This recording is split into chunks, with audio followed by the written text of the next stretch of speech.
This creature didn't fear us. It hunted us. Long before we built cities or stood at the top of the food chain, we were not the hunters, we were the hunted. And what stalked us wasn't a myth or a monster born of imagination. It had feathers, talons, and a hunger as real as your heartbeat. It didn't lurk in shadows. It sprinted in daylight. This wasn't some ancient nightmare whispered around campfire. It was flesh and bone. Towering, lightning fast, and brutally efficient. A predator designed by nature to dominate the weakened. In those days, we were the weakest. Could it be true? Did giant birds really stalk our ancestors not from the skies, but on foot, towering and unafraid?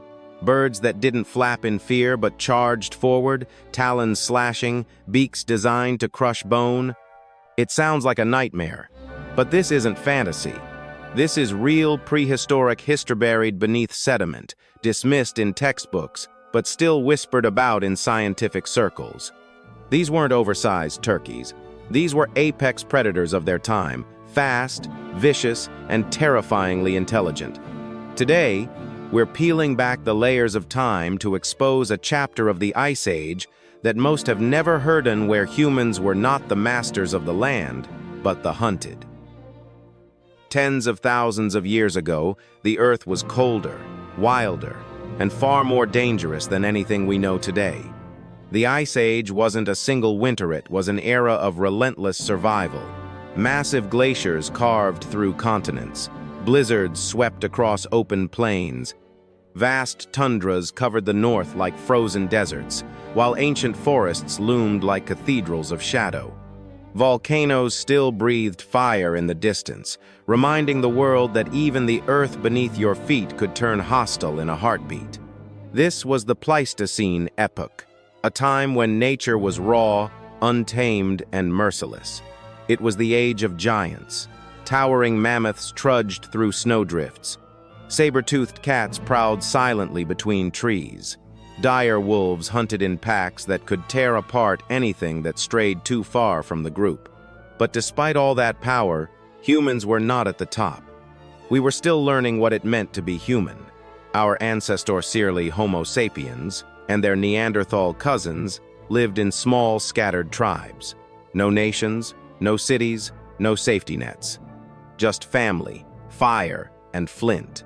Their tools were primitive, sharpened stones, wooden spears hardened in flame. Shelter meant caves. Warmth came from fire they guarded like treasure. Food was a daily gamble. One wrong step could mean a broken bone or a brutal death. And the dangers were everywhere.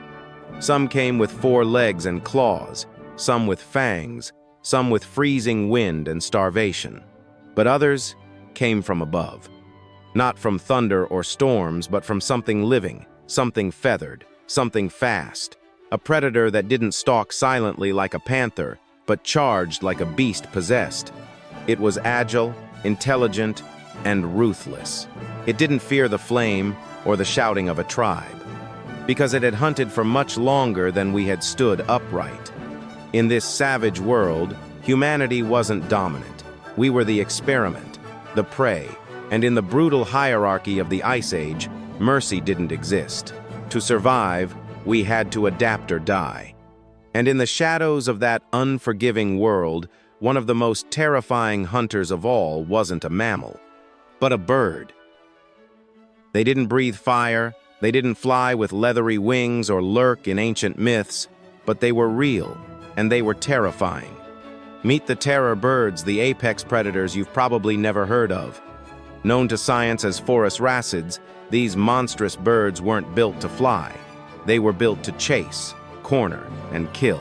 Standing up to 10 feet tall, they towered over early humans. Their legs, long and muscular, were designed for explosive, speedable to run down prey across open grasslands with brutal efficiency. Their beaks were not curved for pecking seeds or cracking shells. They were designed like blades, hooked, serrated, and capable of delivering bone-crushing strikes. One blow could snap a spine. One lunge could open a rib cage. They didn't need venom or claws. They were walking weapons. But the forest racids weren't the only feathered nightmares roaming the ancient world. In South America, the land belonged to beasts like Titanis walleri, a predator that looked like a nightmare version of a modern ostrich. It didn't run away from danger, it ran toward it, beak first. Then there was Kelenken, whose fossilized skull remains one of the largest ever discovered in any bird species. Its head alone measured over 2 feet long. Imagine that barreling toward you at 40 miles per hour. Kelenken wasn't just a hunter, it was an executioner, with a striking force few mammals could match. But the danger didn't stop at the equator. Far to the south, in ancient New Zealand, ruled the Haast's eagly, a creature so massive it was once thought to be a myth. With a wingspan stretching over 10 feet and talons the size of a grizzly bear's claw, this bird could lift prey weighing more than 80 pounds. Its primary target? The flightless moa bird. But as humans entered the region, the eagle adapted and attacked us too. Its dive was silent, its strike surgical. Victims wouldn't hear it coming. A scream in the sky, then silence forever. These were not scavengers. They didn't wait for the weak to die. They created the death. They weren't accidents of evolution. They were masterpieces of nature's most unforgiving design, built to test every living thing beneath them. And early humans? We were easy targets. Stone tools couldn't outrun them. Fire didn't always scare them. Our only real weapon was each other. We hunted in groups. We hid in trees. We whispered stories of the monsters that struck from the sunlit sky and vanished just as quickly. These weren't birds. They were nightmares with feathers. Imagine it. The year is unknowable deep in the shadows of prehistory. The earth is waking slowly under a blanket of cold fog. The savanna stretches out in shades of gray and gold. Tall grass sways like waves, whispering secrets to the wind.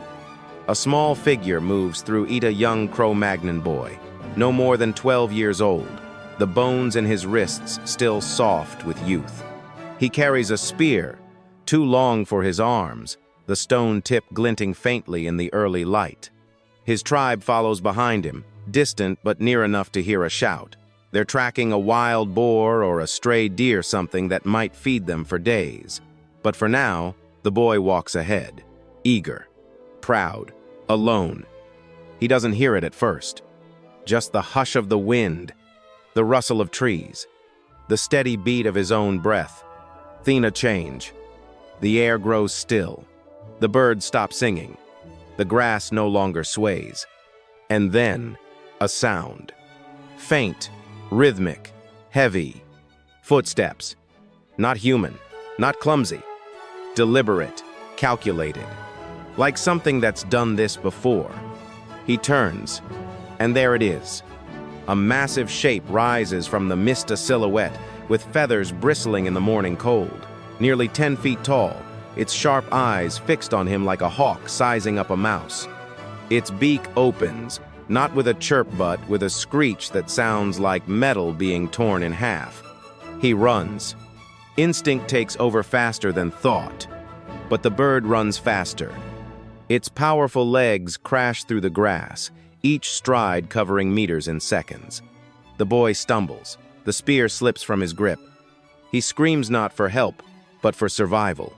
There is no mercy, only hunger. And yet, somehow, he dives into a patch of thick brush. The bird slams to a halt, circling, slashing at the undergrowth with its beak. The sound is terrifying. Branches splinter, leaves fly. But the boy stays still, barely breathing, mud and fear clinging to his skin.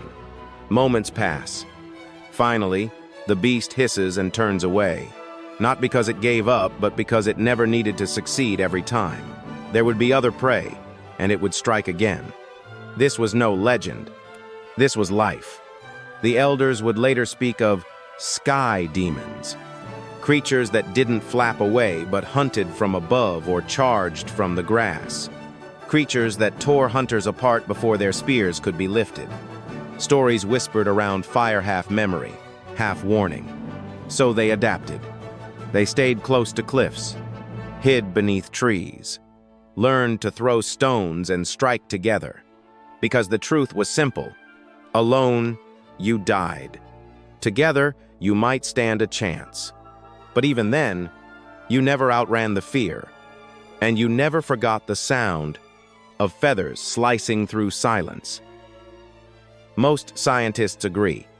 The terror birds are extinct. They say these predators vanished roughly 2 million years ago, long before recorded history, buried beneath the shifting bones of Earth's timeline. But here's the problem with extinction. It's not always a fact. Sometimes, it's an assumption. Because while bones may not lie, they also don't always tell the full story. In the dense, untouched regions of South America, where rainforests still swallow light and satellite images blur into green, stories persist passed from tongue to tongue, generation to generation. Local tribes speak of feathered devils, creatures that walk upright, scream like dying animals, and vanish into the trees before morning comes. They don't describe myth. They describe memory. In Patagonia, strange tracks have been found, prints too large, too deep, too strange to match any known species of bird. No emu, no ostrich, nothing alive today. The shape resembles something ancient, three-pronged, clawed, with a stride long enough to chase a man down in seconds. And these weren't found in fossil layers. They were found in mud, recently.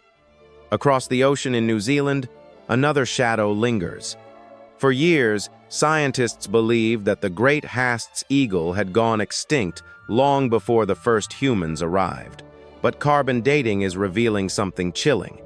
The Maori, New Zealand's first settlers, may have actually fought them. Their legends speak of giant birds of prey, of warriors vanishing in the forests, of shadows that fell from the skies. Some researchers now believe the eagle survived well into the age of man, perhaps until the last moa was hunted and its food source disappeared. And what if it didn't end there? In places where modern man has never truly ventured, where technology fails and old paths remain untouched, could a relic species endure? Could an apex predator, long forgotten by textbooks, still nest in high plateaus, cliffside caves, or deep jungle valleys? Even today, remote expeditions bring back reports. Large winged figures gliding through cloud forests. Screams in the night with no matching vocal pattern in any known creature. Faint glimpses, echoes, tracks. Not proof, but warning signs. Because nature doesn't ask permission to hide.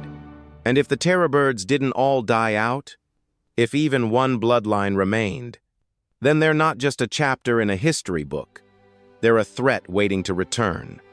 So ask yourself this: what if the birds we once feared are still watching from the trees? So now we ask you, if the skies could speak, what would they warn us about? If the trees could whisper, whose bones would they remember? And if this creature, this giant, feathered killer still roamed the earth today, would you even know it was there before it was too late? Would you run? Would you fight? Or would you vanish into the silence, like so many before you? Because once upon a time, we were not hunters. We were prey.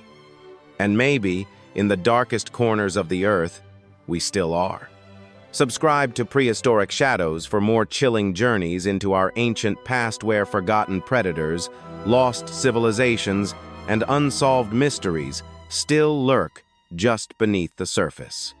Featuring AI-powered storytelling, stunning visuals, and truth-driven prehistoric discoveries, this story isn't over. It's just been buried.